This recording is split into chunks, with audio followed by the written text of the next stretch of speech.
આજે જ્યારે અષાઢ સુદ પૂનમ એટલે કે ગુરુ પૂર્ણિમા સમગ્ર સનાતનીઓ સમગ્ર ભારત વર્ષમાં જ્યાં જ્યાં હિન્દુઓ વસતા હોય ત્યાં ગુરુ પૂનમનું એક વિશેષ પ્રકારનું મહત્વ હોય છે.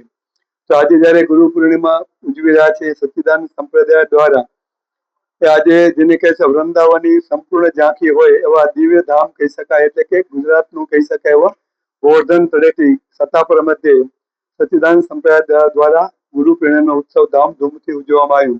આપણે જોયું હશે કે સવારના 10 વાગ્યાથી કરી અને ગુરુબાના ધારણે કરાવ હોય એટલે કે પારો બંધાવવાનું હોય, ત્યાર પછી ગુરુદેવનું પૂજન અર્ચન આદિ હોય અને ત્યાર પછી સમગ્ર ભારતભરમાં અને કદાચ વિદેશમાં જે વસતા પણ જે અનુયાયી હોય, જે રસિકજન હોય, ભક્તજન હોય, દેશ વિદેશથી પધારી અને પોતે આ દિવ્ય અલૌકિક જે પ્રસંગ છે એટલે કે ગુરુ પૂર્ણિમાનું પૂજન છે, ગુરુદેવનું પૂજન છે, એ પૂજન ઉજવ્યું અને રસિકોએ સામ બધા એકબીજાને મળ્યા અને ખૂબ ખૂબ શુભેચ્છાઓ પાઠવી.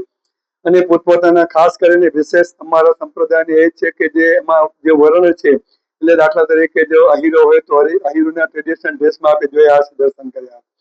ગઢવી હોય એ પોતાના ડ્રેસમાં આવે, એટલે કે વિશેષ પ્રભાવ ઉપર જતું હોય. એટલે આપણી માત્ર ને માત્ર ધર્મ સાથે સંસ્કૃતિના પણ દિવ્ય દર્શન થાય.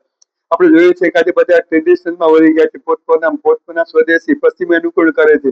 ત્યારે અમારા સંપ્રદાયમાં અમારા ધર્મમાં એ ખાસ કરીને વિશેષ છે કે પોતપોતાની જે ટ્રેડિશનલ ડ્રેસ હોય, અહીરો તો અહીરનો ડ્રેસ હોય, દરબાર હોય, ગઢવી હોય, પોતપોતાના ડ્રેસમાં આવતા હોય, એટલે વિશેષ છાપ ઊભી થાય.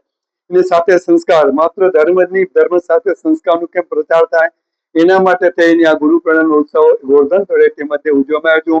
તો આ ગુરુ પૂર્ણિમાના પ્રસંગે આપ સૌના ચેનલ માધ્યમથી સમગ્ર દેશ વિદેશમાં જ્યાં જ્યાં રસિકજન હોય, જ્યાં જ્યાં ભક્તજન હોય, જ્યાં ત્યાં સનાતની અવસ્થા હોય, એને હૃદય અને ગુરુ તરીકે હૃદયપૂર્વકને ખૂબ ખૂબ આશીર્વાદ છે, ખૂબ ખૂબ શુભકામનાઓ પાઠવું છું. સૌને રાધે રાધે. જય શ્રી સચ્ચિદાનંદ પરમધામ ધણી.